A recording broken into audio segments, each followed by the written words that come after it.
Just give me the answer. Maybe it'll come to me in a couple of days. Maybe you won't be around here in a couple of days.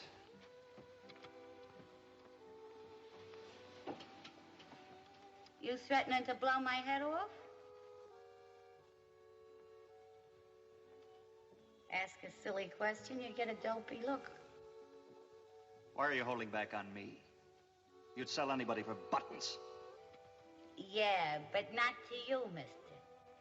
Look, I haven't got a lot of time. You haven't got a lot of time. Listen, mister, when I come in here tonight, you've seen an old clock running down.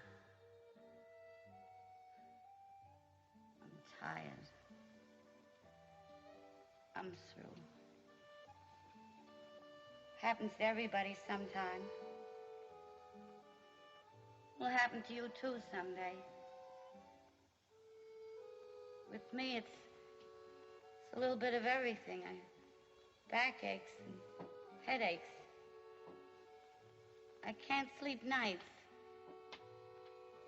It's so hard to get up in the morning and get dressed and walk the streets, climb the stairs. I go right on doing it. Well, what am I going to do, knock it? I have to go on making a living so I can die. But even a fancy funeral ain't worth waiting for if I've got to do business with crumbs like you. Be advised that the following podcast can and will contain spoilers. It is highly recommended that you watch both films under discussion before listening. Thank you.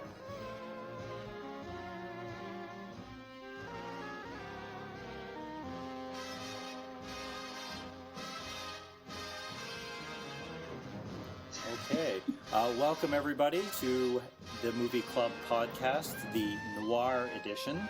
My name is Kurt Halfyard, and I've got 5 other fine folks seated around the virtual table with me today to talk about Sam Fuller's Pickup on South Street and Joseph Lewis's The Big Combo. So I'm going to go quickly around the table and let everyone introduce themselves. Ariel Fisher, I write for Row 3 and also Rue Morgue magazine. I'm Thomas Wishloff, and I'm currently in podcast limbo. Bob Trimble, write for Eternal Sunshine of the Logical Mind as well as Row 3. Alright, I'm Jandy Hardesty, and I sometimes write for Row 3 and sometimes on my site, theframe.com, but I mostly just Twitter these days. And I'm Matthew Price, and you can find almost everything I do at mammo.ca. Wonderful. As I said before, I'm Kurt. This is as close as you can get to a book club. We just happen to do it with films. And we happen to all be in, well, we're not all in different cities, but we're all separated by the computer. So if there's some pauses and quirks with the audio, that's just a function of the format that we are constrained to. So welcome, everybody. I guess we can dive right into... Well, actually, before we do, I want to know what podcast limbo is. What happened to the Big Kahuna podcast? Basically, what happened is I ran out of people that were actually going to co-host with me. And so right now I'm working on something with Umer. It should be up fairly soon. It's called Sunset Rising Productions.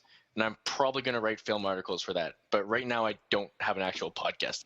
Recently I did my last episode with Jim Laskowski of the Directors Club podcast and we talked about our personal top 50 lists. Nice. And Jim has been on this forum before, and welcome, as it's your first time in there, and Ariel as well, because it's your first time. Welcome. Thanks.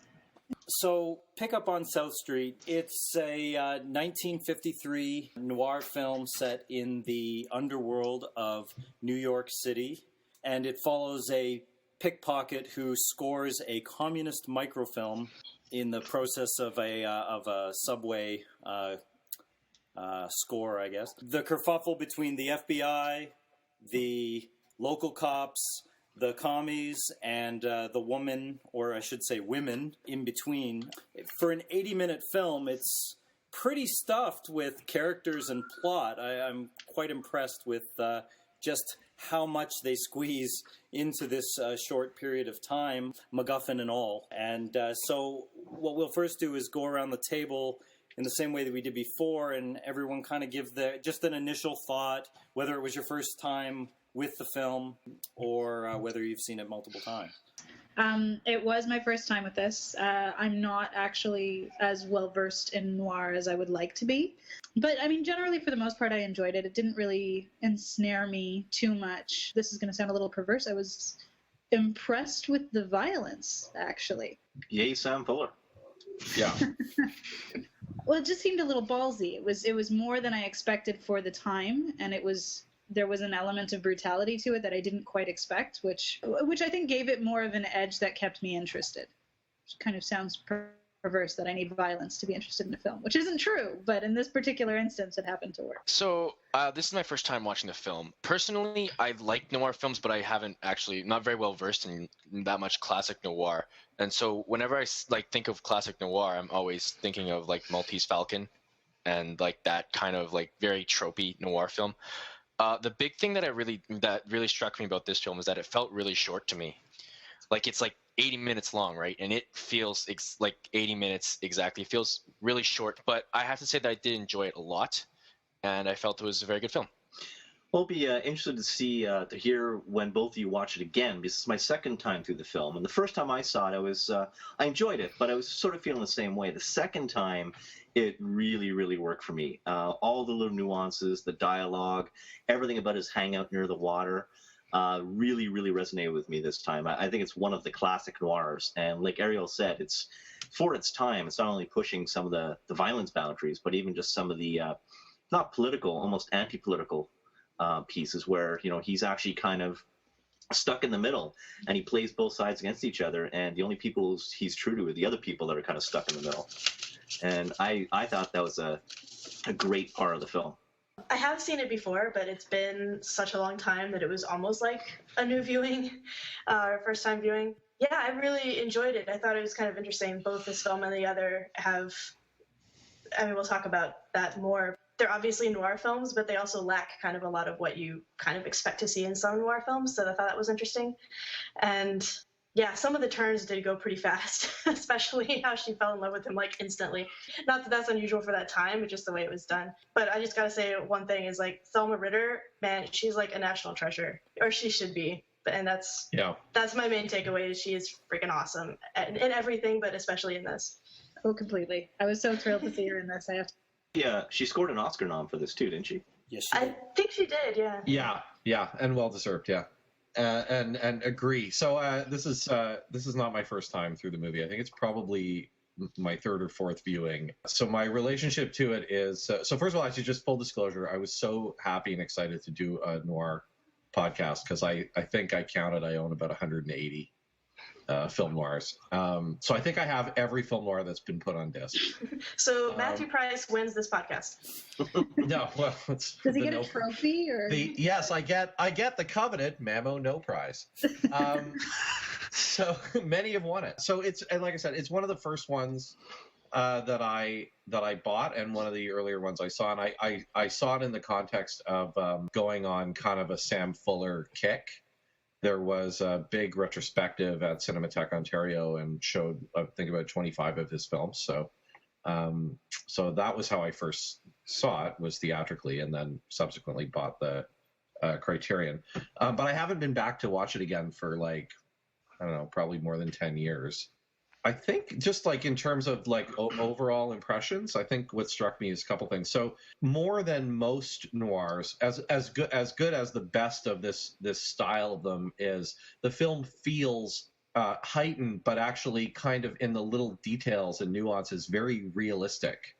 Like the pickpocketing stuff, and there's a lot of technical stuff in it that actually seems as if it was super well researched.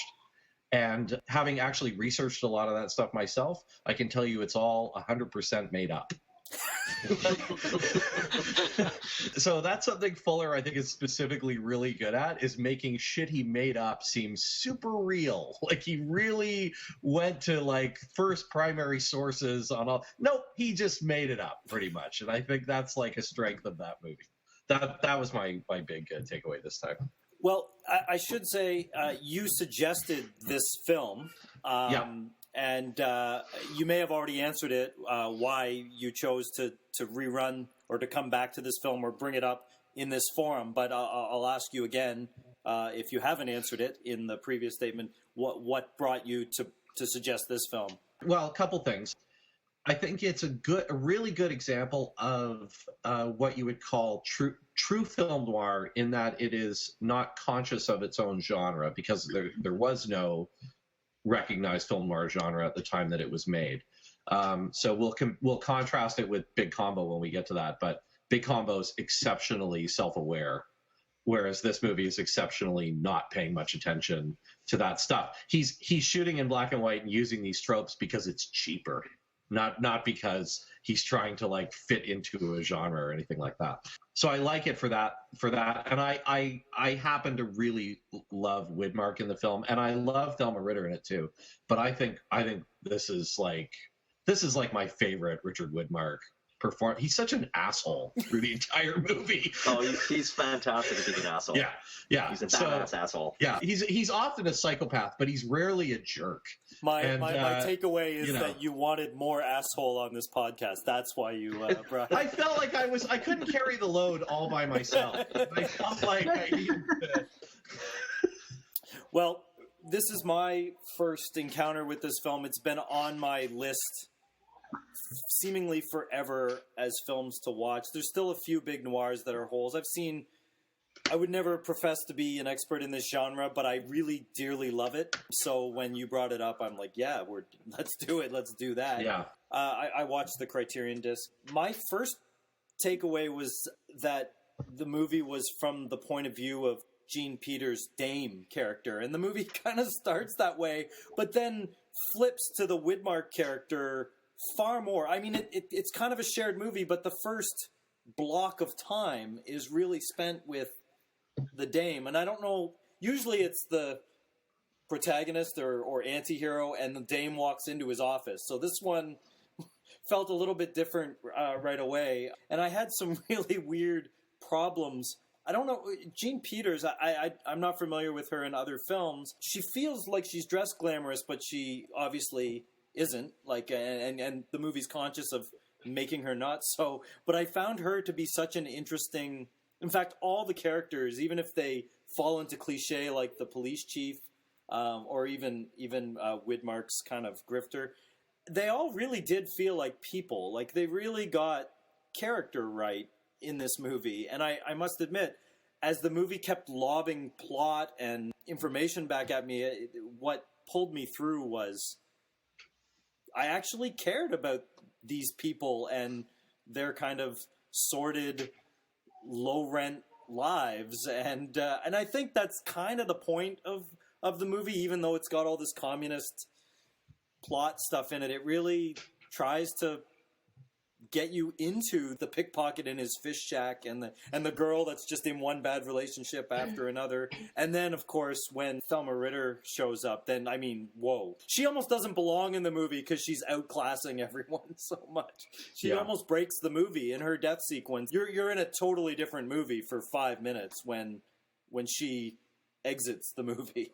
That's what I mean about it being almost an unconscious, like being sort of in that unconscious noir, because it pays attention to some rules, but it breaks others. Like, you would never, in a conscious effort at noir, have the audience sympathize with the femme fatale and be on her side, right? She's supposed to be the thing that seduces the hero and takes him to ruin, but actually she's easily the most sympathetically sort of like pathetic character in the movie, right? Yeah, and it's funny because even in something like The Last Seduction, a very modern noir that is consciously from the point of view of the femme fatale, you don't really like her.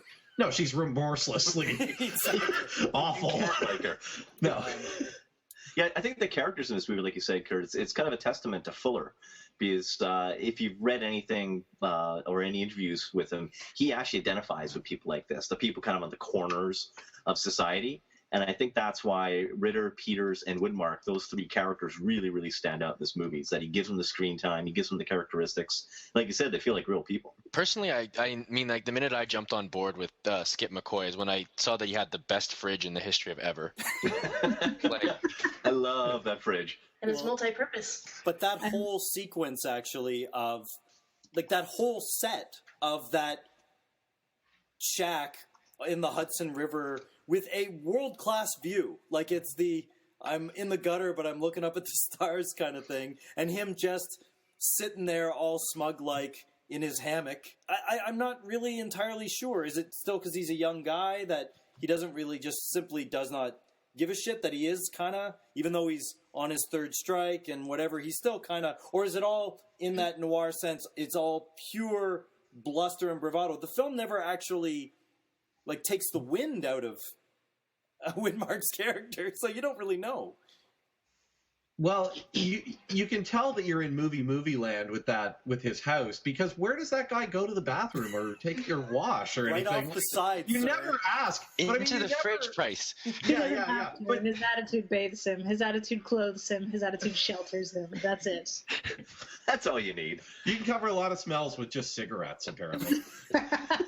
Cigarettes, booze, and misogyny. It covers everything. With the misogyny and the relationship in this movie, it starts off pretty violent. Like, the characters meet, well, except for the pickpocketing part, the characters actually have a conversation after he punches her in the face, pours beer on her Revives face, her with beer. and then they're like, okay, now we can have a conversation. And yet it's strange that they do play the actual, like, the love angle. Like, this woman has clearly had such a bad relationship or with men, or the sweaty communist guy that she's shacking up with right now is so far down the rung that she's in heaven after being punched in the face and someone pouring And beer doused on with her. beer.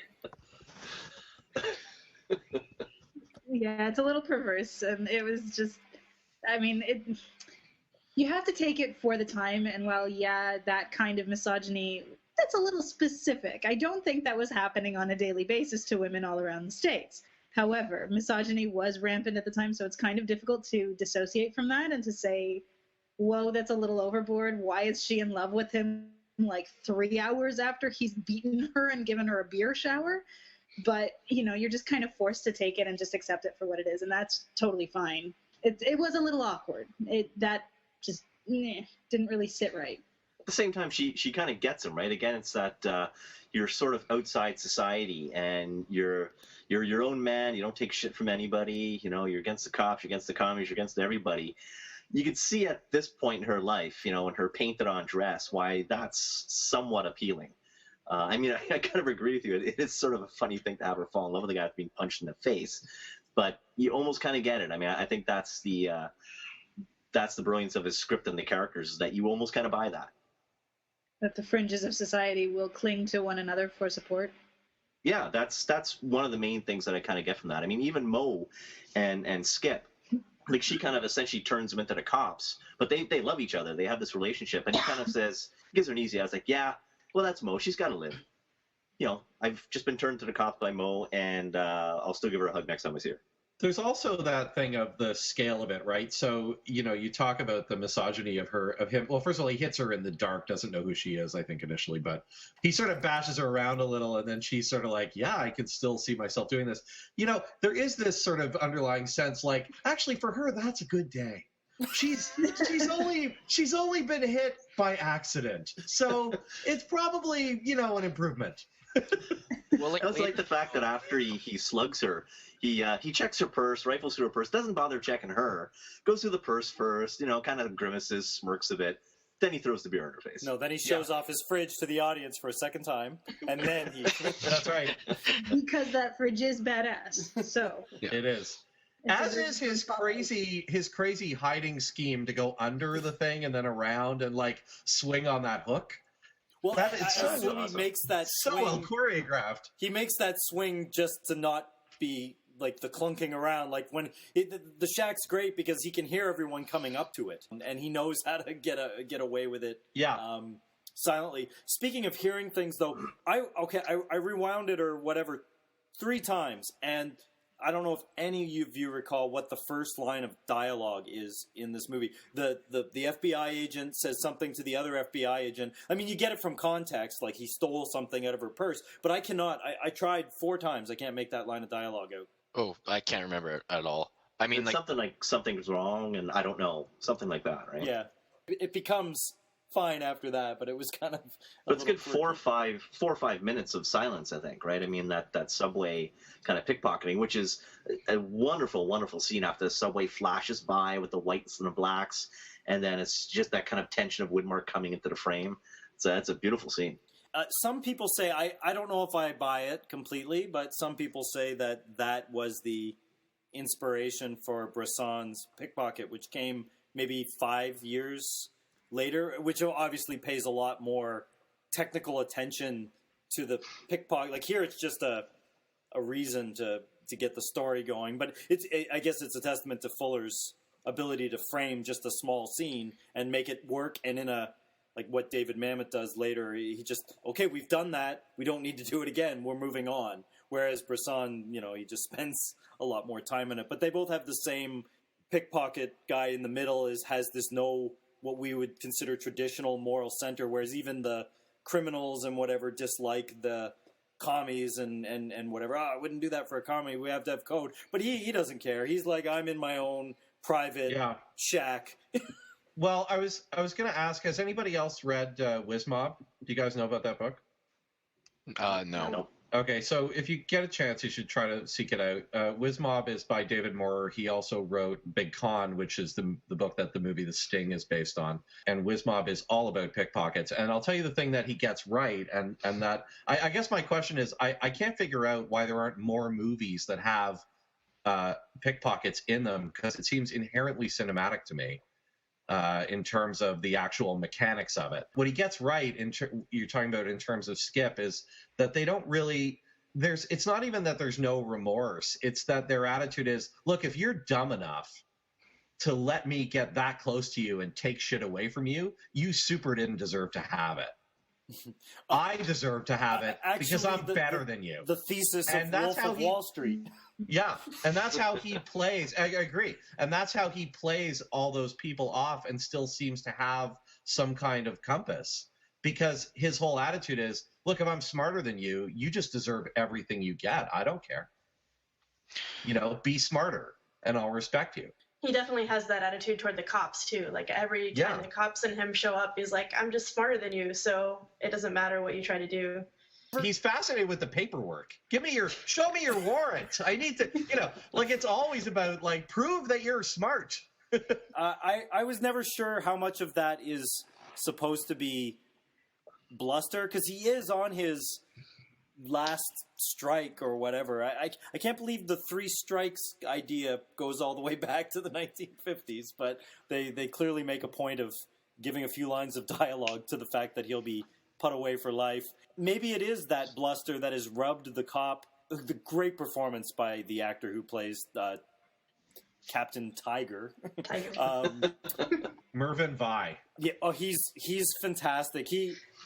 He was reminding me of another character actor, but I can't picture the name. Not Hume Cronin, but like some Ed Lauder. He reminds me of Ed Lauder. Agree. I like the way they play that just his assholishness has driven the cop kind of mad. Like the cop, he's putting way too much effort to get this guy that is, on the scale of things in New York City, is probably pretty low criminal. And yet here you have the captain of this particular squad going out of his way to bust them down. And maybe that just might be because it's a movie and we're just in a self-contained, 4-location kind of thing, but I don't know. It's got its charm. No, I think it reads that he's kind of Skip's bitch through this whole he really. Everybody skips bitch. Yeah, agreed. Maybe that's the name of this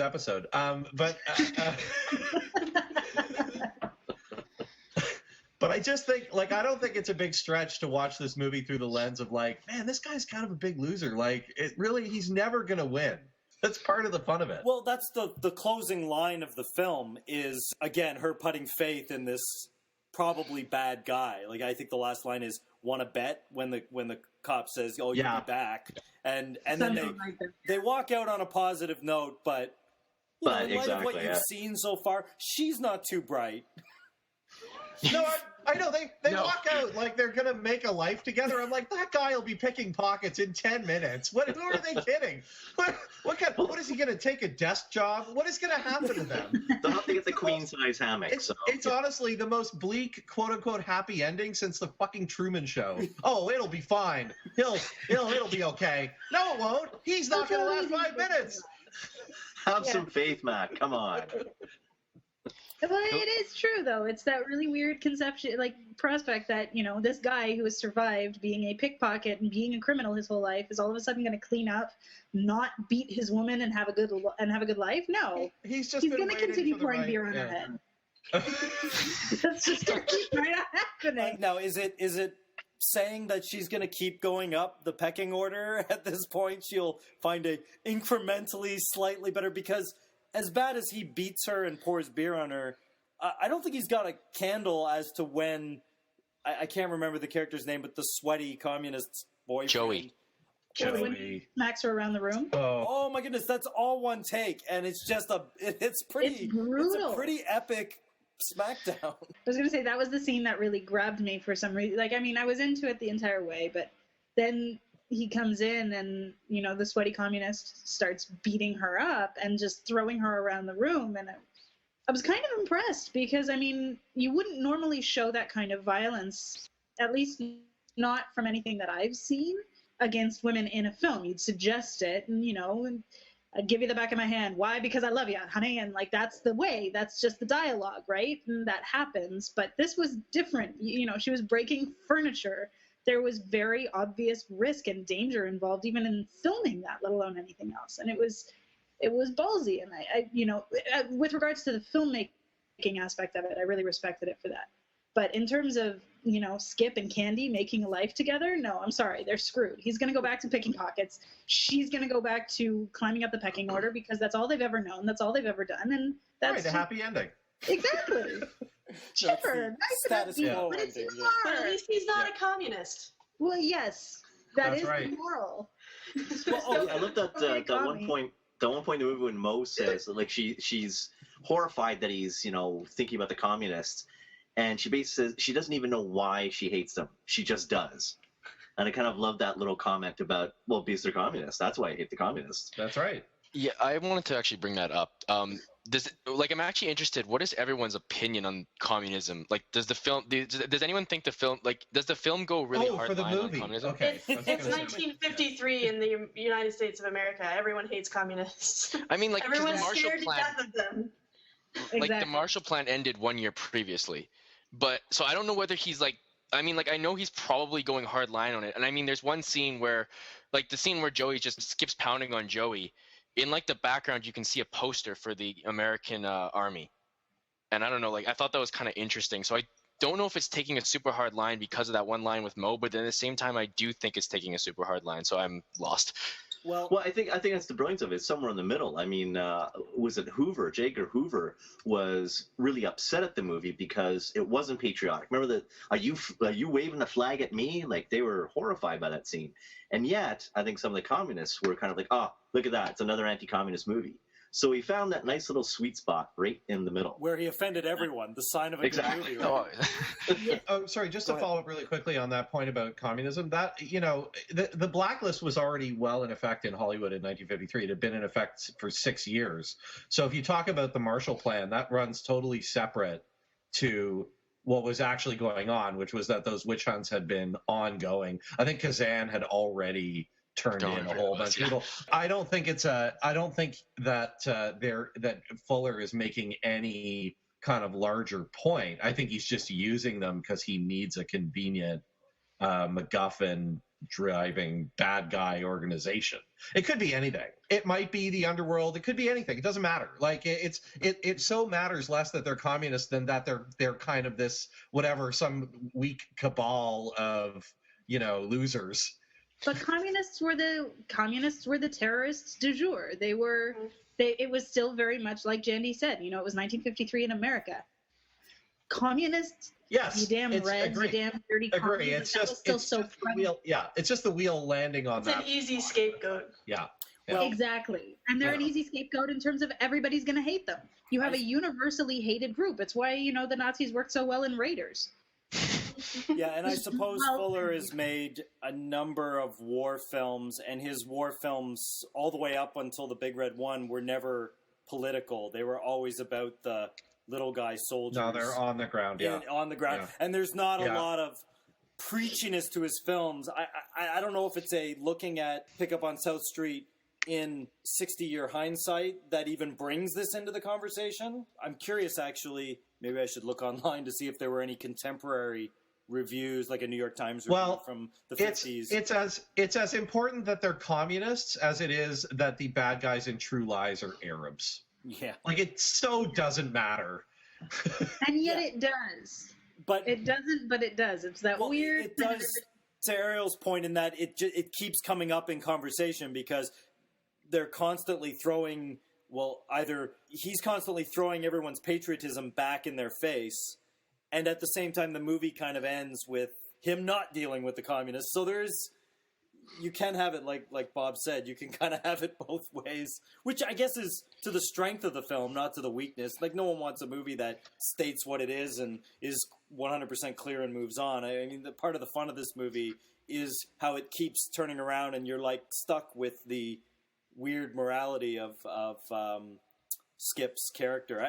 It becomes the film at about the point where the cops drag him in for interrogation. Yeah, well, they accuse him of treason, and he says, "Who cares?" I mean, right there, that's kind of sums it up right there. Yet the girl is super, and maybe it's because it's a side effect of her being duped. And I guess in these movies, nothing's worse than being duped. So she freaks right out about it because she's going around thinking he just works, or Joey just works for a corporation. And then all of a sudden, it's funny how long it takes for her to... A corporation that has secret film that needs to be career... What corporation is this? Business secrets, trade secrets. It's the next big... Technology. That's the other thing. It's the formula that there's only one copy of that cannot ever be reproduced. That is a useful formula. I think we can all agree. Kurt, in connection to your New York Times article, on the Wikipedia, there's a abstract from an article on Variety, and I quote, it reads, "If Pickup on South Street makes any point at all, it's that there's nothing really wrong with pickpockets, even when they are given to violence, as long as they don't play footsie with the communist spies." So I guess that was my complete takeaway as well. I think I put that in my letterbox. So that's fascinating that Variety, the least political in-print publication ever, sees politics or writes politics inside the film.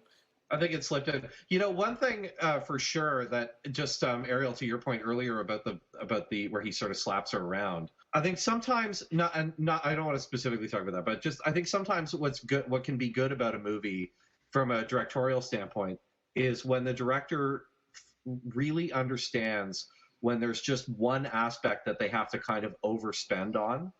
So the example I'd use is in Shallow Grave. They spent all their money on the set. Right? Like, that was what makes Shallow Grave good. Let's just build one set, but it'll be amazing. And in this movie, it's the stunts. I got to think at least a third of his overall budget was just on stunt sequences between the fight in the subway and the stuff when he's slapping her around and stuff. Like, it's just so slickly way above the pay grade of the rest of the movie that for me, the fight in the subway makes the movie for me. It's like it's from Mars, that fight. And it's like long takes as well. I mean, when he drags that guy down the stairs on his chin. I know, boom, boom, boom. I know.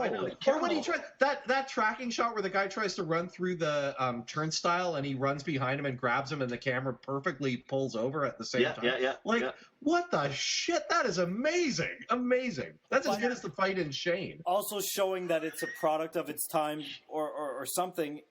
The fight ends somewhat anticlimactically. Like, you just have to think that in a modern movie, he'd push him into the subway. Run over by that train. Yeah.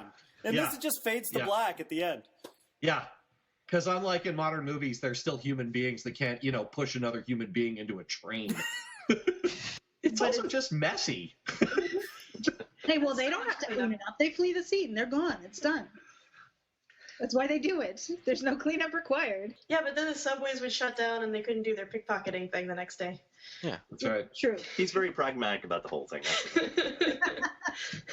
Two things that I wanted to say before I'm done is one, I don't think it's intentional. I'm sure this happens many times in many characters, but Thelma Ritter's character, the way she has the scene selling the ties and she's the stool pigeon and she's selling things, feels at least a little bit like she's an inspiration for Bubbles in The Wire with his hats in the first season. It might just be complete coincidence, but that whole America is doomed to repeat itself and its mistakes over and over again in small-time crime, which I think is a big theme of at least the first couple seasons of The Wire, feels like, I don't know, it's kind of a neat thing, or I don't know if it's just complete coincidence, but it's nice to see you can almost draw a line across 50 years from film to television. I just love that she is such a good interrogator, better than the cops. Like, she knows how to get a description that will actually help them find the guy. Like, just her going through all the different ways that you could pickpocket things and the different little ticks that each of them had, and how she was able to narrow it down to him, like, just based on that. I thought that was really cool. Especially since we had seen the pickpocketing happen earlier and could, like, tell that she knew exactly what was going on. Yeah. That's probably my favorite scene. And that everyone uses the word canon. I just, it's the first time I've ever heard that slang for that act. Canon is accurate, although it's not usually used in that specific context. But the thing, what I said earlier, the thing that they get totally wrong, they never explain why he decided to work the subway like that in the first place. That is a stupid way to work. Like, incredibly dumb. He literally works in a space where he can't get away. Right. And but a canon specifically is used in the context of crews of pickpockets, which is how pickpockets would normally operate. They'd operate in teams of about 3 or 4 people, and the canon is the one actually doing the lifting. So sometimes if they're good, they're called a class cannon. Class cannons are like, they run the crew, they hire everybody, and they're in charge. It is something that's used in conjunction with pickpocketing, but not a guy working alone would be more colloquially known as a loser. Which is also well applied in the movie. Yeah. I mean, he is desperate for sure, and he's right out of prison. So I can sort of see the context for them saying, maybe he hasn't been able to get a crew to actually do this properly. But it seems incredibly, like, you would never pickpocket someone in a space with no exits. You would always, he'd be much more likely to do it as people were getting on and off the train. Well, he does rather wait. than I think he does have it timed to the stops, because he does nail the exit. Yeah. And doesn't let the FBI. But there's all that time when he's got the paper out and he's like making eye contact with them. It's like, no, you never he'll remember you. Don't do that. Matt, I'm interested to know how you know so much about this. Like, do you have some experience with pickpocketing? No. So I mentioned earlier, there's this book called Whiz Mob that's really like a history of this and gives you huge insight into how these guys, into how crews like this really operated. And there is a movie waiting to be made, I'm telling you, about the real way that these guys operate. It's incredibly intricate. The closest I've gotten is a James Coburn movie from the 70s called Harry in Your Pocket, which is, I know it's a good title. It is really, really filthy title, but he plays a class cannon named Harry who hires a crew, and Walter Pidgeon's in it. And it's a terrible movie, for sure, but it gets the pickpocketing closer to being right than this movie does. How can that possibly be a terrible movie? I know, it sounds like it would be great. Come on. You know how it's possible? Because the male lead in it is Michael Sarrazin. Oh, okay. That's there. See, you answer my question right your there. face right there. That's but like many that's why it's subjects, terrible. you can lose hours watching YouTube videos. I remember quite some time ago, it might have been you that sent it to me, Matt, of a guy talking about all the pickpocketing moves while he's doing it, and it is mesmerizing. And it's not even like world-class cinematography. It's a single stationary camera, but it's mesmerizing to watch nonetheless. So, in fact, this all started because the article on that guy Apollo mentioned this book Whiz Mob, and that's how I got so this rabbit hole. So, yeah.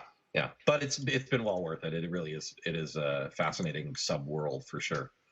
Oddly enough, my favorite scene in the movie is totally throwaway, but when the dame goes and she's working her own underworld circuit over the course of the afternoon, and she goes to meet Lightning. Oh, the guy in the bar? Louis, and he's eating his noodles, and he's not making eye contact to her, and he chopsticks every crumpled bill. That is such a wonderful that's detail. Yeah. Now, whether that was written or whether that actor said, hey, Sam, I've always wanted to do this. This scene it's so is great. So much fun. And the crazy Chinese waiter bit and the whole thing, it's so Runyon-esque, that scene. And then he gets a little Chinese. He says thank you or whatever at the end in Chinese of the scene. So it's a fascinating, we're all in this together kind of low life thing. Even in that little scene, he works that in. He works that in. One scene that's missing from this movie is when he buries Thelma Ritter, because I wanted to see, because he had no money, he couldn't pay to put her in there. I wanted to see him sneaking in grave robber style and plant her in, because he gets the cops' authority to get the body, but then the movie moves on. Like, the movie just, what did he do with the body? It's just bizarre. That is kind of a wonderful kind of coded, though, to her previous.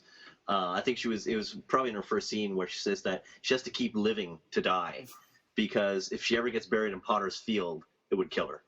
And I just love that kind of sequence of lines, because and she says it, without any kind of like, haha, there's a little pun for you, and just such a very wonderful, natural way that right there, that alone makes you love that person. Yeah, everything she says has like no irony at all. Yeah. It's just she's totally genuine. This, I do not think, is a funny joke, Tiger. When he calls her on that, just her reaction is very. I haven't seen this. I've seen her in Rear Window. I can't say I've seen a ton of Thelma Ritter performances, but the few I have, she's always got that little bit of finger waggishness in her performance, which is endearing. Well, she has the same thing in All About Eve, and she most certainly has the same thing in Miracle on 34th Street, and kind of that disproving judgment, but at the same time sympathetic approval. It's strange. It kind of teeters the edge. But Jandy, it's like you said, she's a national treasure. She totally is. This one, she just has that same kind of quality that she has in the others, but she just has that extra bit of kind of wornness and gravitas, because like you really feel like when you see her face on the screen, you just feel this is a woman who has been through it, and she is just living to die, and you can feel that even in the very beginning when she's cracking jokes and stuff. You're like, no, she has seen stuff. Yeah, the performance I always forget about is Birdman of Alcatraz too, where she's just stupendous in that as well. And the thing that's funny is, like you said, there's no irony, and I think it's because she has no irony, like, to inject. I don't think she ever reads the lines in a self-conscious way at all, because I don't think it's in her. Like, I think in another time, someone acting that way, like if someone was to take on that type of characterization now, you just imagine them pausing between takes and sort of going like, I don't know, too Jewy? What do you think? Like, but there's just no sense of that at all. Like, you just never, she's just literally acting her pants off through the whole thing, right? This is the best I can possibly make these readings. I just want to invest my whole body into this. She's got the lip quiver right down. Yeah. You're so, it's almost Shakespearean. There's almost this sense of like grand, she strikes me as being like Hamlet's mother. There's a stoic nobility about her performance. Yeah. And it's striking, even in such a small role. And really, she does have a small part. She's not in it for very long, but that death scene is remarkable. And I mean, granted, that's in part due to the writers, but she really gives it life. I almost in a way didn't that care what happened in the movie after that.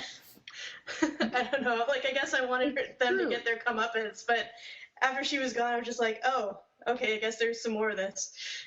Oh yeah, there's other people in the movie. I guess I'll pay attention to you.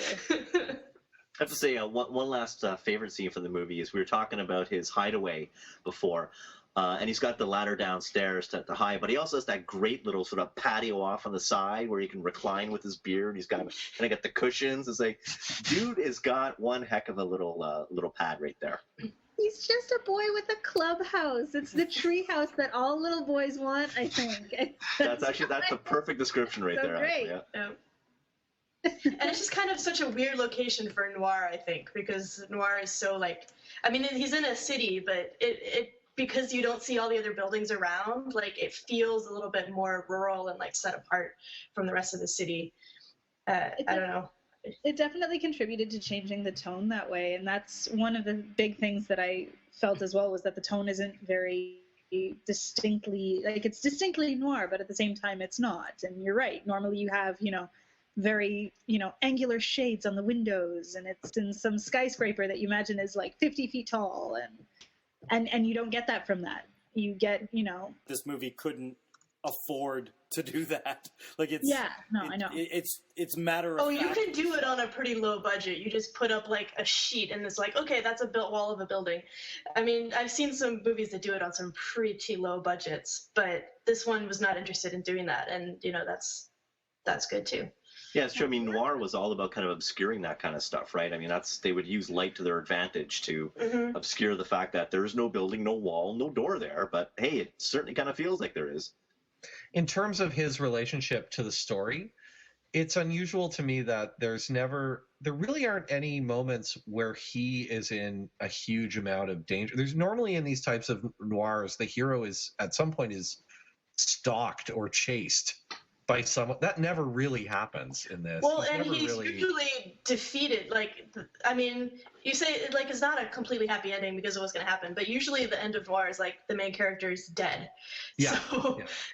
I mean, compared to that, or his hands have been broken, or yeah. It's not his skin that is at stake in the movie. To a degree, isn't it his morality? Isn't that the play? Like, whether Fuller intended it or not, it's kind of there on screen of, is he going to do...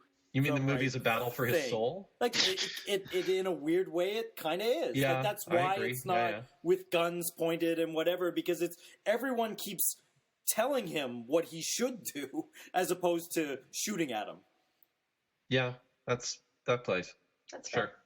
Yeah. I mean, like, the highest point of tension he's in is probably when he takes Joey's gun on the train there. But I think we all know that there's no way that Joey's really going to shoot him. That guy's all talk.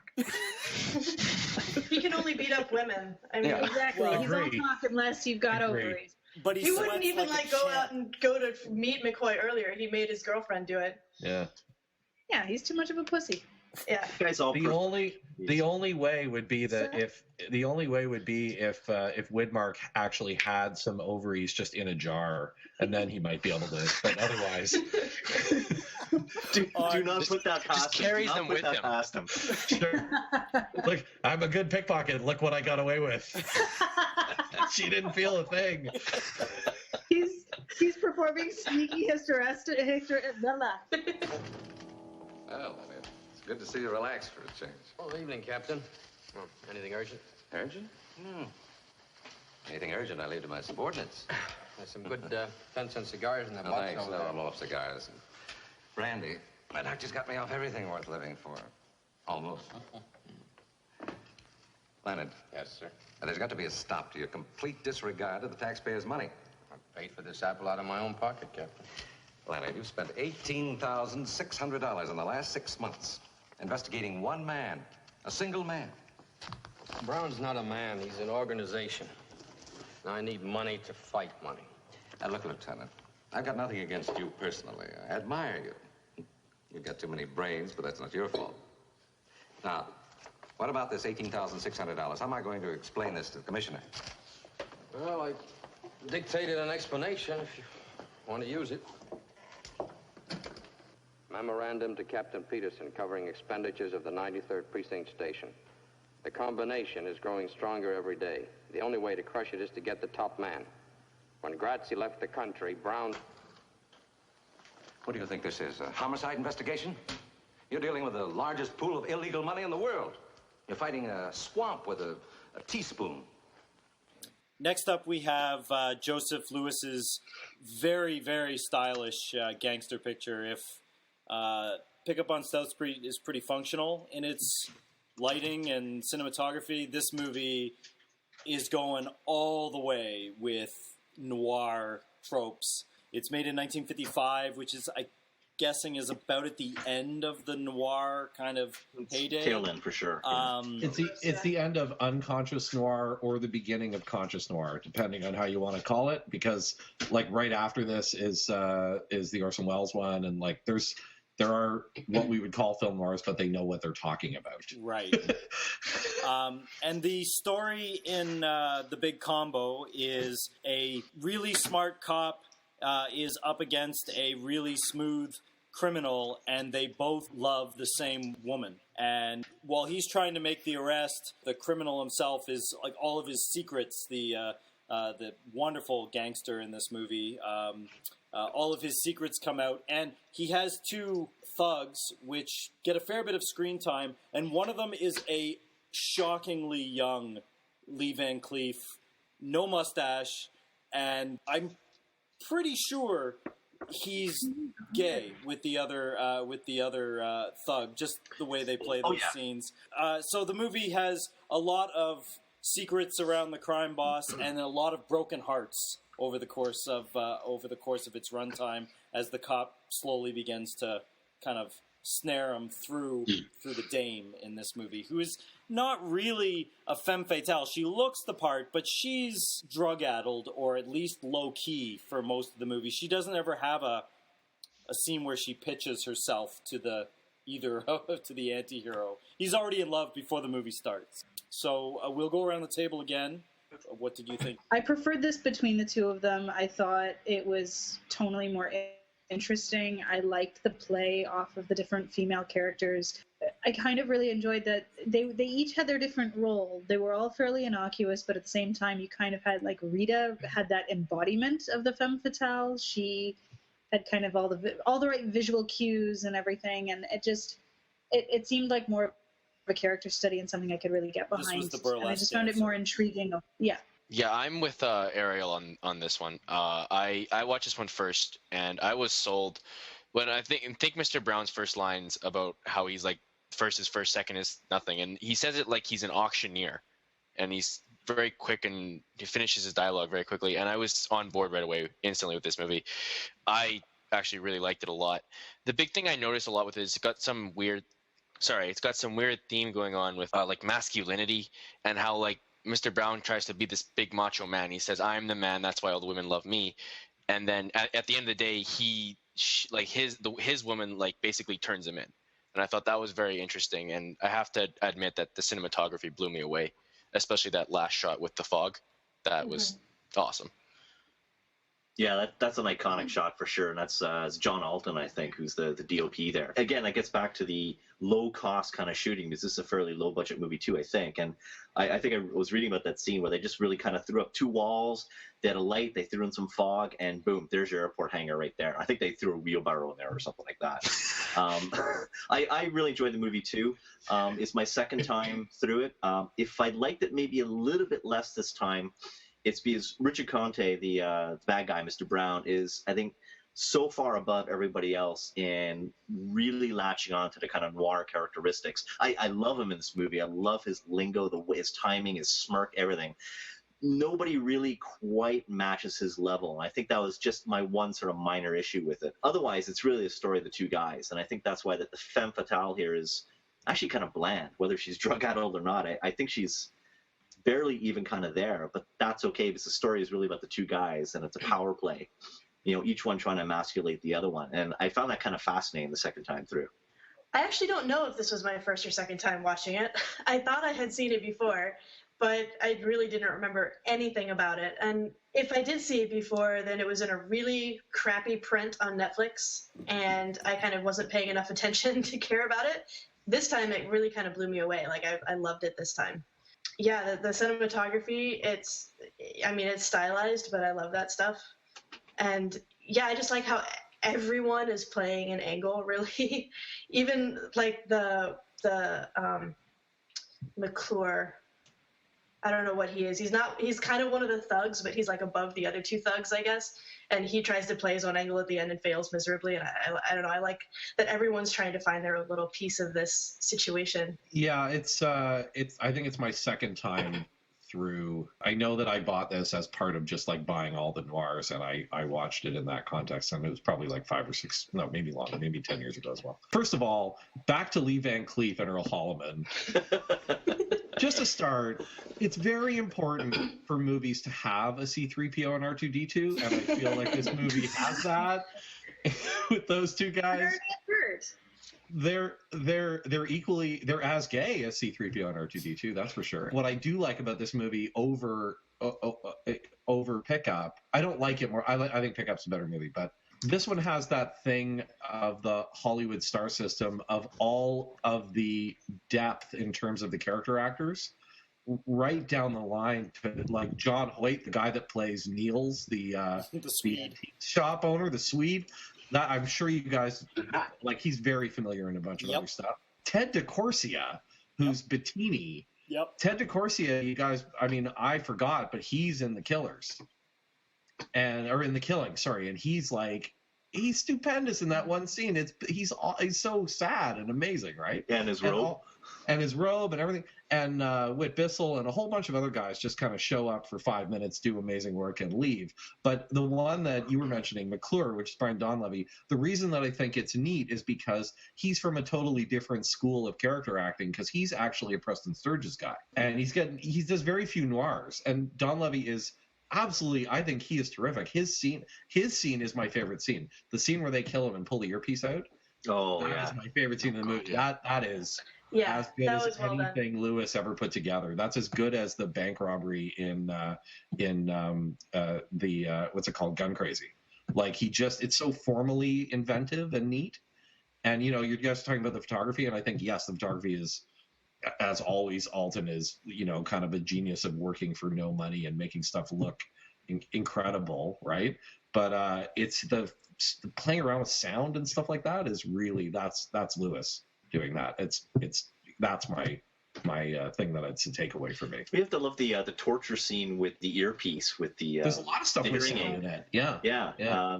I think at the time, people were told like, "Oh, you'll be horrified, you'll be squirming in your seat," and it's actually pretty effective. I mean, it's kind of cheap compared to some of the stuff you may see today, but within the context of that movie, it's quite effective. Yeah. I know I was squirming, so. The thing that holds it back for me is that Cornell Wilde is really terrible. Really? He's just kind of there. I think he's right. The cop? Yeah, there's no way for me to have any sympathy for him. It's all with Mr. Brown. It's not an equal mix. I'm just like, do I disagree? I must admit the movie had me. It was my first time watch of the movie, and part of the reason why I picked this movie. Well, if you bring up the Wikipedia noir page, the big image on that page is from this movie. It's the hangar, the Casablanca shot. But it just, when we did the Devils and Possession podcast, it had just got a Blu-ray release. So you could see it in the best possible restoration. So I haven't seen that yet. Single extra on that disc. But you do get a pristine transfer of the movie. In terms of Detective Diamond character, the scene where his boss comes in and he makes coffee for him and they have this conversation.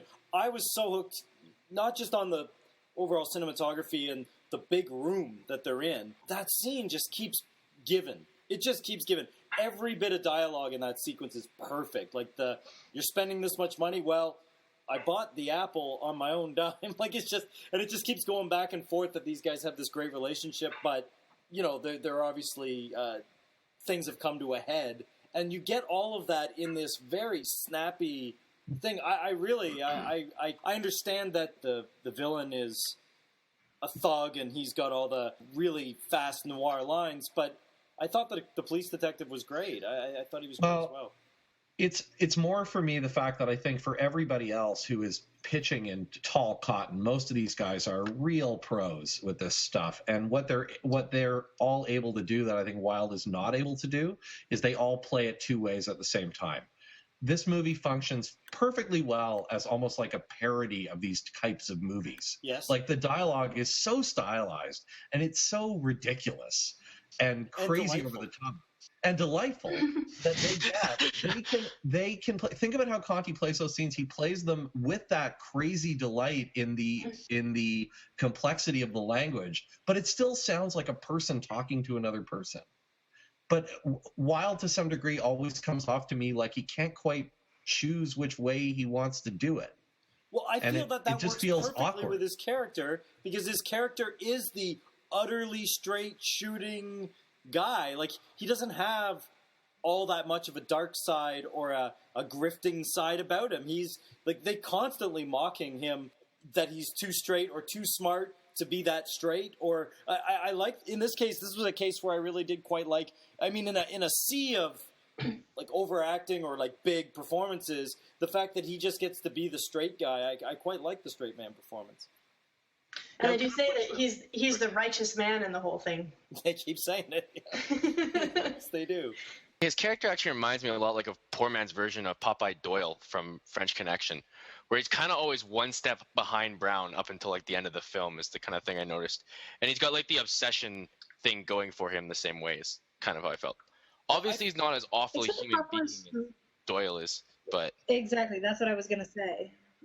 But that's why I said he's the poor man's version. He's not. It doesn't have the awfulness. I feel like Lieutenant Diamond or whatever is going around shaking people, going, "Don't you see what you're doing has a bigger picture?" Like he's like, he's constantly, he gives her the lecture about the mink coat, which is kind of funny, watching his lecture about the mink coat in this time, because now it would be just a problem that you have the mink coat, that they were tearing animals apart. But he's like, no, all these human lives that went into buying you this coat. I feel that it's an interesting thing to me that in a noir movie, he's more like the main character in Don Siegel's Invasion of the Body Snatchers, where he's just shaking everybody going, don't you guys see that you're all like doing assholish things and they have consequences? Like, I like that. I really did like that.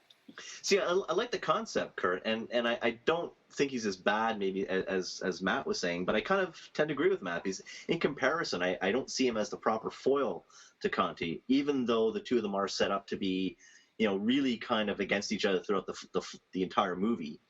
Conti kind of putting him down like $96.50 a week, and him going after Conti. But I just don't see it as being kind of an equal thing because of the way they approach the lines and the characters. It's kind of a niggling point because I still think the movie is fantastic, but that's the one thing that brings it down a bit. That and Gene Wallace, who plays the Susan Lowell, I guess. Just she's not great either.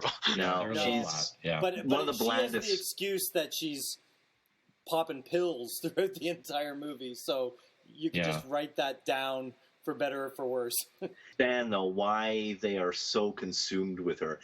Granted, I guess they're more consumed with each other, but she is supposed to be the central person. There's a serious man-love context going on in this movie. Oh yeah. Well, and she kind of serves, I guess, as the axis for control. If you can control, what is it? First comes the power, then the women, then the money. I think they deliver a version of that in this movie. Pretty much. Second is nobody. Exactly. And, she's kind of, I don't honestly believe that Diamond actually loves her because he doesn't know her, and that wouldn't have any basis in reality. But noir has no basis in reality, so it's this basis of control. And you could read into it whatever you want, obviously, but, to me, there's this element of the beautiful dame, and I want to have control over her, and if I have control over her, everything else will seem okay. But she's, being mistreated by this horrible man, and I must save her. And I don't know, there's this weird heroics that happens in it. And it's something that happens in a lot of films, and it's a little strange here, and she's all too willing to accept it. But again, you guys hit it on the head. She's completely bland, and I think the pill popping is just the perfect excuse to mask that bland performance. Noir is nothing if not for its like machoism buried in. Like even the women in noir are often tough talking and macho, and you look at the Mr. Brown macho versus the Lieutenant Diamond macho. They're both playing their own thing. So I think that's a big part of the flavor, the bouillabaisse of this movie is that machoism on display. And it's so interesting because of the three women in the film, the one that kicks it is the one who has the most power and the most ferocity. And Rita, I mean, there's that one line that I think I tweeted it as soon as I heard it was, hoodlums, detectives, a woman doesn't care how a man makes his money. She just cares how he makes love. Mm-hmm. And that's such come on, for a woman to say that in a film, then that's a ballsy statement, man. That is gutsy. She has brass. She has brass in the vernacular. She has brass. She has brass. She has gumption. I like women who have gumption. Yeah, it feels like it could have been an Ida Lupino role. Like she almost looks a bit like her in the movie. I'm not familiar with the actress who plays Rita, but Helene Stanton. Yeah, but she's absolutely gorgeous in it too. That's the other thing. Like, yeah, once again, this movie is hitting above its weight on all of these smaller roles. Plus, the thing, she's stunning. She's in a showgirl's, kind of gown. Well, not even a gown, just kind of skimpy dress, putting on makeup in a mirror. He barely even notices Cornel Wilde when he goes to see her, because he's so, I guess, possessed by this other woman and this other man that he doesn't see what's right in front of him. And she obviously loves the crap out of him. Doesn't even notice. Well, there's a strange virginal subtext there about his love for Susan. I mean, she's untainted. And that's even represented by the fact that she's like a pure white blonde. There's that strange imagery of her helplessness and her virginity and her childishness or childlike demeanor. She needs saving. She needs rescuing. She needs telling how to live and telling what to do. And that seems to really appeal to the machismo that you were talking about earlier, Kurt, that doesn't really apply to any of the other women. Like Alicia is, and even in that representation of even color schemes, Rita has raven black hair and wears black clothing, and she's a burlesque dancer, so she doesn't need help. She's got her shit together. And then you've got Alicia, who's in a mental institution, who's got sandy blonde hair. She's dirty. She's tainted. There's something tarnished there. But then you get Susan, and she's this idyllic blonde who's incapable of standing up to anybody. She's pure white snow. It's funny that, and the one time that she does stand up to Conte, he says, "Why aren't you wearing white?" And she says, I'm tired of it. I'm tired of wearing white. So yeah, that's kind of fits right in. Exactly. She's starting to kind of take control. And even by the end, I mean, she's not in black or anything, but by that last scene, the Casablanca scene, as you called it, Kirk, she's in like dark gray clothing. It's like she's starting to make that transition and that shift and to accept her role as a powerful female, standing up for herself and being her own woman. Yeah, it's Casablanca where everyone said, what's missing at the end of Casablanca is a 5-minute gunfight. That's really... yeah. It's Casablanca by way of Heat. Yeah. There is actually... it's funny that you mentioned Michael Mann. There is... Oh, for sure. You know he loves this movie. and same thing with Gun Crazy. There is... Lewis is a big fan of setting these gunfights in the confusion of fog and mist, where you can't get your bearings a lot. That's a big part of I think there's a big appeal there just visually for him. Well, thematically too. Yeah, this is such a smoky, steamy, misty, foggy movie. Like the light is reflecting off that stuff everywhere. It's from a style point of view, it's gorgeous. Well, the stadium shot at the beginning, it never actually, I don't even know what show or what they were going to, but she runs out and there's, I guess it's like the antechamber to the thing, like where she's running and there's a bar there and you see the one guy that's on her tail and whatever. That scene is fantastic. It is so good with her in her white dress and it's just surrounded by, there's no gray in that scene. It is truly black and white. And there's not mist or anything. It's just these people are so small and dwarfed by such massive features in that. It's a beautiful. I guess maybe in 2014, where there have been so many versions, no one can even really pin down what noir is. It comes down to, I know it when I see it, and this is so self-consciously noir that it's like, yep, I know this. It really does shove it in your face. I don't know how you guys feel. I feel like that is by design. I think by this point they're actually trying to make a movie like those other movies. Even though there's a cop, and there's the cop station and various different things, there's no actual slats, which to me is the other iconic thing, where you have city lights coming in through the Venetian blinds, and you're trapped in the bars. I think if they're self-consciously doing it, they completely avoid it in this. There's the thing that is, I think it's easy to forget, is there's actually a pretty wide range of stylistic cues in these movies overall. And you can pull out several of them and still leave lots of them behind, right? Like there's no point in this movie where the hero gets conked on the head, goes unconscious, and wakes up to a whole new set of circumstances either. Like there's plenty of film noir tropes that you could use, but you don't have to use them all.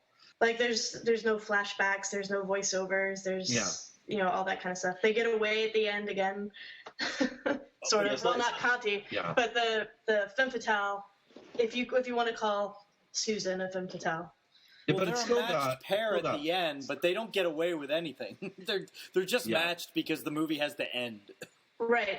Yeah, it's not quite as fatalistic as some of the noirs, but it's funny. Diamond is almost the femme fatale for Rita in some ways, because she follows him, and look what that gets her. But yeah, Jenny, I think you mentioned the use of the bars, like in the prison. There's a few other scenes where they use the bars, and it kind of obscures the faces. So they do use a lot of that stylistic stuff as well. Correct me if I'm wrong here, but it uses kind of a similar editing style to a lot of noirs with the fades and stuff like that to change scenes. You mean the fade outs on people's faces? Yeah. Maybe just fade to black. The thing that I noticed is that there's just a ton of conversations where someone's in the foreground and someone's in the background and they're not facing each other, which is a movie thing to do in general. But I mean, this movie, I swear it's half the dialogue. Either someone's being interrogated directly or they're looking away from each other, and like he's in front of the camera and he's in the back. Was that great scene where Brown, I guess, is talking. He's talking to Diamond, but he's saying everything to Joe, who's behind him, and Diamond's behind Joe. He says, "Tell him, this, and tell him that," and they're all looking the same way, and they're kind of in a line. That's a great scene too. I just want to point out, as a kind of random observation, that both Cornell Wilde from this movie and Gene Peters from the last one we talked about wound up for their absolute last on-screen credit being in Murder, She Wrote. So I don't know if that... I did notice that in Cornell Wilde's IMDb, Murder, She Wrote. Damn. What a horrible way to cap your IMDb. It's the Love Boat of the 80s. But didn't a lot of the contracted, like when the studio contracting system broke up, didn't like a ton of people just migrate to TV? Maybe it's a function of that stability. Especially episodic TV, because they were just reliably, they would show up on time, they know their lines. I mean, that's good training for just showing up every week on Rockford Files or whatever. Did anyone see the dynamite sequence in this movie coming? I feel like I should have, but I totally didn't. I saw it coming, but I wasn't expecting it to be as Wile E. Coyote as it was. I was going to say, it's hilarious, isn't it? It's actually hilarious really funny. When he opens up the box. Especially because he opens it up and you hear the tick, tick, tick, tick, tick, and you see the sticks of dynamite. It's like, no, Universal sign for danger in the 50s. Run! You almost expect them to open the box and then go, what? Eyes pop out of his head. Well, right before Mr. Brown comes in and hands him the box, I do think it's funny that Earl Holliman's character says, "Well, I've had about enough of salami." Yeah. I think it said, I've swallowed about as much salami as I can. Okay, even better. Yeah. Even better. Jeez, no wonder he blows them up. Oh, my goodness. That's right.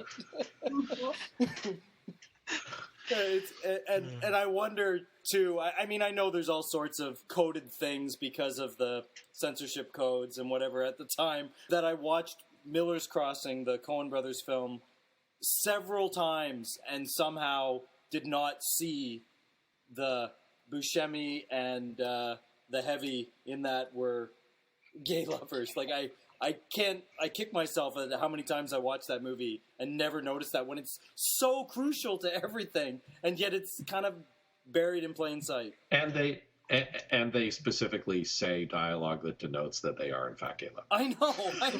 I know.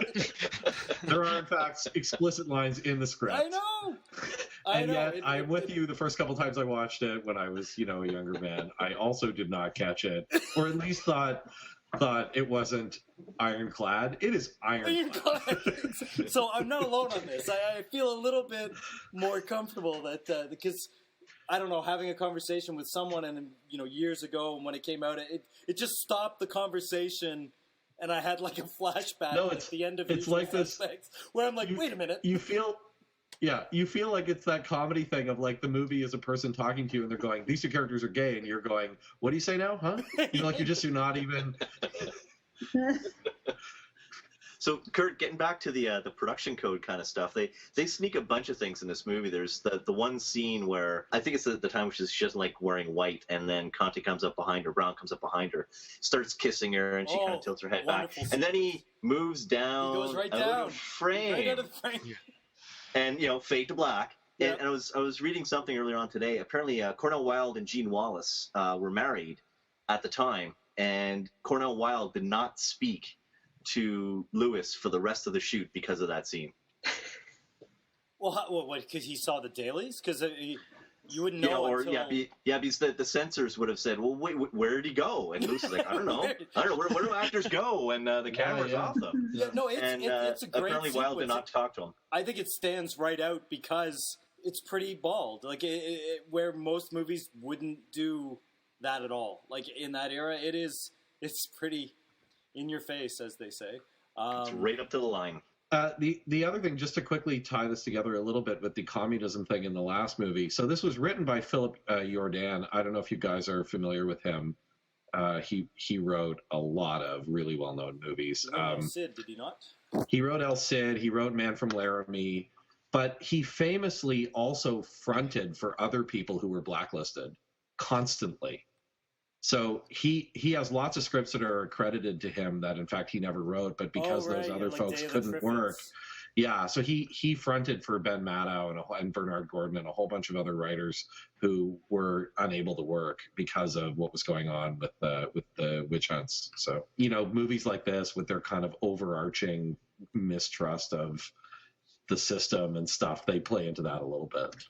On the opposite side of that, they don't get too much in the way of the cops. Like, the lieutenant does some things that are just only happening in the movies. Like, when he just arrests everybody, and he's clearly, like, there's a point where his lieutenant in the opening scene is like, she went down to Cuba, you went down to Cuba, she did this. Like, he's spending money. And his police captain is actually quite indulging him, going, you know what?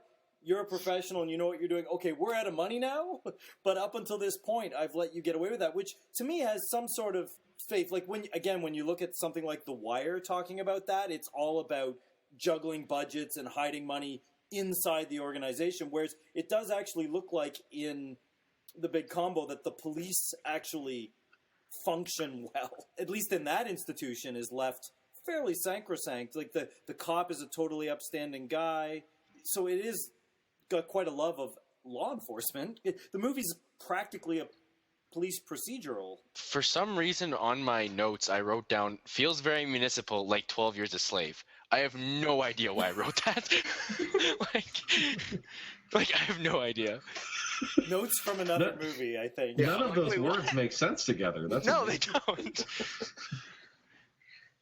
I do think it's interesting that both these films kind of have, I don't know whether you guys chose it this way on purpose or not, but they both have like the cop and the criminal side of things. Like some noirs are Like complete the Sam detective Spade stories. ones, it's only from his point of view, right? Yeah, but then there's a lot that are just from the criminal's point of view, or just like Double Indemnity or something. You only get their point of view. But both of these two, we get both sides, and I kind of enjoyed that as a change, I guess, from a lot of other noirs that don't have both sides. Yeah, well, clearly they had to give you a good chunk from the criminal side just to indulge Richard Conte and whatever. Like we never mention it, but he pretty much sums up his whole character. The movie's very good at summing up characters with scenes, but the sequence where he's explaining to the boxer why he will never be a great fighter is giving you massive amounts of information while still being massively entertaining in the delivery of that dialogue. I don't know how this movie would work if you tried to tell it either of those other ways. Because it is kind of like the two men coming together. At the end, all the bravado and bullshit from Mr. Brown, he's actually crawling around on the ground with a spotlight on him like a worm at the end. It's really, from an audience point of view, it's very satisfying to see that character fall so low. Because for a moment there, I thought, oh, well, maybe the criminal organization, like his second, like McClure, will have finally pulled things around and his secrets are out. And McClure does not have the charisma to pull people over to his side. For a while, though, I thought the movie was going to play to where, he's constantly bullshitting to maintain his position, but McClure is the actual real competent guard that he's shitting on to fortify his own position, and then, the truth will out. That's really where I thought the movie was going. So I was massively surprised when, nope, Van Cleef and his pal were still, Of course, on Mr. Brown. This is quite a criminal organization that has like 4 guys in it, right? I mean, it's just those 4 guys. It's not exactly Breaking Bad where you keep going wider and wider. No, it's really us. We do everything. Even the guy that you thought was above all them, nope. It's just these 4 guys. I feel that, I mean, that's a budget thing, but still. The McClure character was kind of a stand-in for the rest of the organization that you don't see.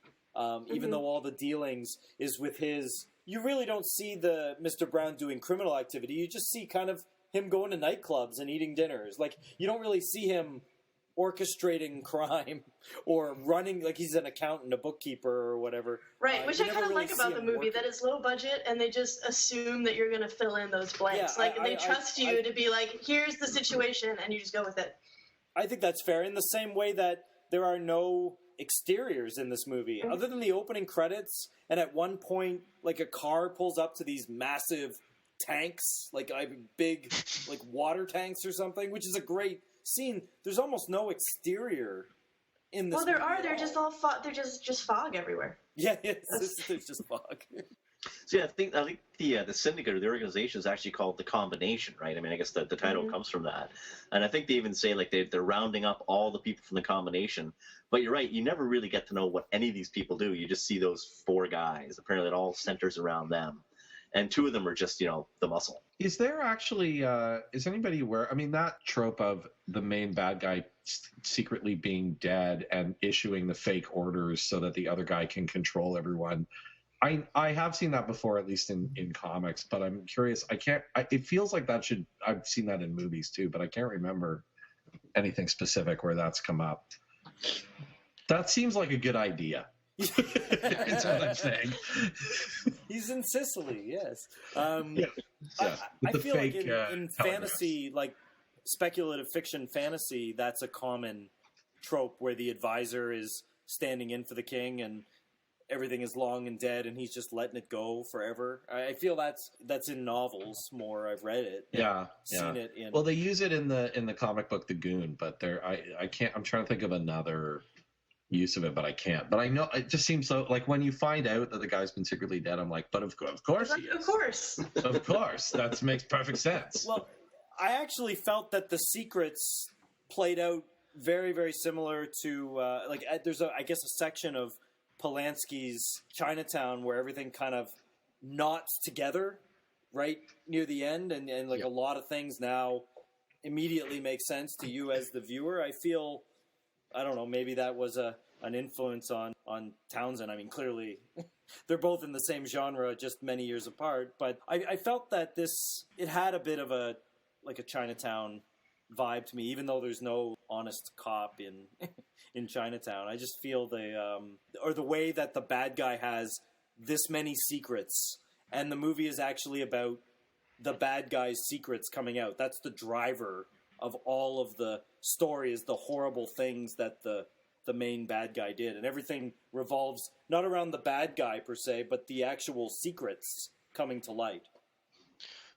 Well, like, Chinatown doesn't really give you, much like this movie does, Chinatown doesn't give you a lot of the answers just straight, here are the answers. They all kind of fall into place. Like in this film, like where it's just at points you can kind of see, oh, that's what the anchor's for. Oh, that's why he needs the Swedish person. And then it kind of all works backwards together. Yeah, I give this movie huge props. The cops using technology and stuff. Like there's a whole sequence in the like photo enlargement room, which is really cool. Like where they're all standing around. He's like, I can blow up that sign and find out like some actual procedural detective work. I mean, the polygraph, I don't know when the polygraph was invented or how often it was used as a trope in movies up until the 50s, but I really like the way the polygraph scene, and then it's kind of echoed with the mobster polygraph, which is just them shouting into a wire and deafening the poor cop. Like, it's like, well, this is our polygraph. It's interesting to watch that side of things, because I don't feel there wasn't an emphasis on the mechanics or technology of solving crimes in the 50s. No, the only other one that's like that is called Northside 777, which has a prototypical fax machine in it. Like in 1947, where they're like, we think we can transfer pictures over the wire, you know, and they're just sitting and watching this thing like pixel by pixel assemble in front of them for hours. Though there's a real emphasis on that in this movie, and I don't think it needs to be there. It's just like the cinematography, like the just amazing dialogue. They're all elements that make this thing work. I don't think the performances or the characters are the sell for me in this. I think it's all the technical stuff that they're shelling it in, and that's what makes it being self-conscious not being an issue, because now you are like a neo-noir where it's very clearly throwing it out in front of you and going, look what we can do. And I totally dig that. But particularly the dialogue. This movie's got so many like rat-a-tat-tat lines or whatever. The dialogue surprises in the way it turns. Not in a plot sense or whatever, but just in a, well, I didn't think that would go there that way. And I think I'm pretty used to noir dialogue, but I still feel this one surprised me many, many times with its turns of phrases. I thought it was quite nice. Well, Conte has a great line. It kind of almost echoes a line from Pickup on South Street, where he's talking to Joe McClure, and he says, "You'll be lucky to live so that you can die in your bed." Yeah, exactly. I probably mangled that a bit, but I thought that was just an awesome way to just really let him know that you'll be lucky if I let you live so you can die an old man alone in a bed. And my favorite is where he tells the guy to shoot himself in the head if he's going to go to prison. The actress, the Damon White, her speech of "I live in a maze" is an incredibly impeccable scene of dialogue. Her, where all roads and pathways lead back to him. Like, she's completely ensnared. I could close my eyes and listen to this movie and be just as happy as looking at the pictures. It really does move with words. I just found the quote that I like, which is when he says, "Because I have lunch with him, that is not a crime. I'll have lunch with anybody. I'm democratic." I will go around the virtual table one more time. You can and should plug sites, podcasts. Where can people find your writing or various different things on the web? So again, it's Ariel Fisher. You can find me at Row 3 or on my own website, which is arielfisher.com. And I am writing now for Rue Morgue magazine. My name is Thomas Wishloff. I'm currently in podcast limbo, but I'm going to be writing soon for Sunset Rising Productions. It's sunsetrising.wordpress.com, I think. And I'm working on a podcast for that right now. I'm Bob Turnbull. I write for my own blog, Eternal Sunshine of the Logical Mind, as well as Row 3, and sporadically on podcasts. And I'm on Twitter at The Logical Mind. And I'm Jandy Hardesty, and you can find my writing mostly right now at The Frame, which is the-frame.com. Once in a while on row 3 if I have something that I think is actually good.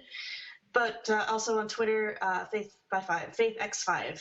And I am Matt Movies everywhere, on Twitter, on Facebook, everywhere else. You can find virtually every creative thing, impulse that I have at mammo.ca, primarily the Mammo podcast, but many other things too. And I am Kurt Halfyard. I'm at Triflick on the Twitter. You can find my writing at Twitch Film and at Row 3 and our Cinecast podcast that we host there. And that brings us to the end of this show. Thank you very, very much, everyone, for joining and lovely conversation. Our next episode will probably be sometime in April, and it will cover P.T. Anderson's Punch Drunk Love and Robert Altman's Popeye. The pairing there is about as obvious as we have ever been on this show. So I hope you enjoyed this show, and hope we will tune in then. Take care.